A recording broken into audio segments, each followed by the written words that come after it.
মাঝে মাঝে রাতে প্রচুর অনলাইনে কাজ করি, তো কাজটা শেষ করে যখন খুব স্ট্রেস লাগে এরকম ছাদে চলে আসি। ছাদে চলে আসার পরবর্তীতে আমি যখন আমার খুব পছন্দের কাজ হচ্ছে, আমি এরকম বিভিন্ন বিল্ডিং দেখি। আমি দেখি তখন রাত 2টা-3টা বাজে, বেশিরভাগ বিল্ডিং অফ, কিছু বিল্ডিংয়ে লাইট চলতেছে। প্রত্যেকটা বিল্ডিংয়ে যখন আমি তাকাই, আমার জাস্ট একটা জিনিসই মনে হয় যে প্রত্যেকটা বিল্ডিংয়ের ভেতরে আলাদা আলাদা স্টোরি আছে তাদের লাইফের। যেখানে লাইট জ্বালানো, তাদেরও ভিন্ন ভিন্ন স্টোরি, প্রত্যেকটা ফ্লোরে ফ্লোরে আলাদা আলাদা স্টোরি। আমি যখনই আসলে এই শহরের যে কোনো একটা বহুতল ভবনের, ইভেন আমার নিজের বাসা বাদ দিও, আমি যদি কোনো এরকম একটা বহুতল ভবনে দাঁড়াই যেখানে দ্বারা আমি অনেকগুলা বিল্ডিং দেখতে পারবো, তখন আমি বুঝি যে আসলে আমাদের চারপাশে অনেক স্টোরি আছে মানুষের। এবং আমি হলফ করে বলতে পারি এর ভেতর একটা বড় অংশের মানুষ আছে যারা প্রতিটা রাত আনহ্যাপিনেস নিয়ে ঘুমাইতে যায়। প্রতি রাত কোনো না কোনো একটা না পাওয়া নিয়ে ঘুমাইতে যায়, কোনো না কোনো একটা কষ্ট নিয়ে ঘুমাইতে যায়।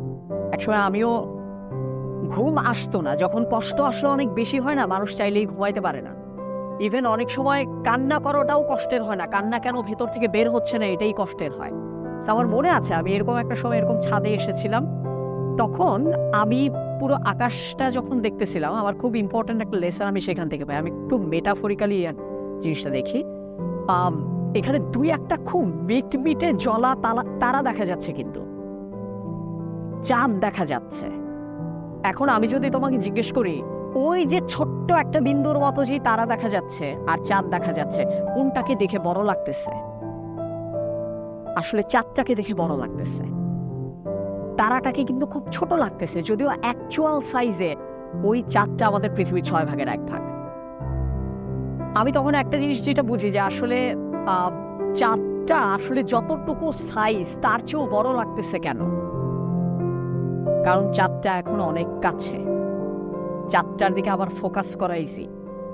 আসলে আমাকে আমার জীবনে যেই মানুষটা অনেক বেশি কষ্ট দেয়, যার কথায় আমি কষ্ট পাই, ওই মানুষটাকে যদি আমি প্রয়োজনের চেয়ে বেশি কাছে আমি নিয়ে আসি, তখন সেই মানুষটা যত ছোটই হোক তার ইম্প্যাক্টটা অনেক বড় হয়। শুধু তাই না, আমি এই চাঁদ থেকে যেমন একটা খুব ইম্পর্টেন্ট লেসন আমি পাই যে আসলে একটা জিনিসকে আমার প্রয়োজনের চেয়ে বেশি, যেটুকু সাইজ তার চেয়ে বেশি বড় দেখানোর বা ওটা প্রয়োজন নাই, আমার নিজের উপরে বার্ডেন বাড়বে। আবার আমি এটাও চিন্তা করেছি, চাঁদটাকে খুব সুন্দর এবং প্লেন লাগতেছে, কিন্তু চাঁদের সারফেস কিন্তু এত সুন্দর না।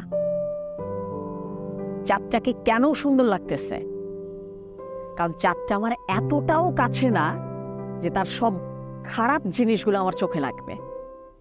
এই কারণে চাঁদটা যদি পজিটিভ হয়, তাকেও আমি কিছুটা দূরে সরিয়ে রাখি, যাতে আমি তার জাস্ট সৌন্দর্যের জিনিসটাই আমি দেখতে পারবো, তার ওই কলঙ্ক যাতে আমার চোখে না পড়ে। আমি আমার লাইফে না এই মাত্রাটাকে আমি খুব ফিল করি, যে আমি কখনোই যে ঘটনা আমাকে কষ্ট দেয় সেটা যাতে বেশি দূর থেকে আমার বেশি কাছে চলে না আসে, আমি কষ্ট পাবো। আর যে জিনিসটা সুন্দর, তাকেও যাতে আমি এত কাছে না নিয়ে আসি যে সুন্দরের ভেতরের কুচ্ছের রূপটাও আমার চোখের সামনে চলে আসে। এই মাত্রাটা আসলে বোঝা গেলে লাইফটা অনেক সুন্দর হয়।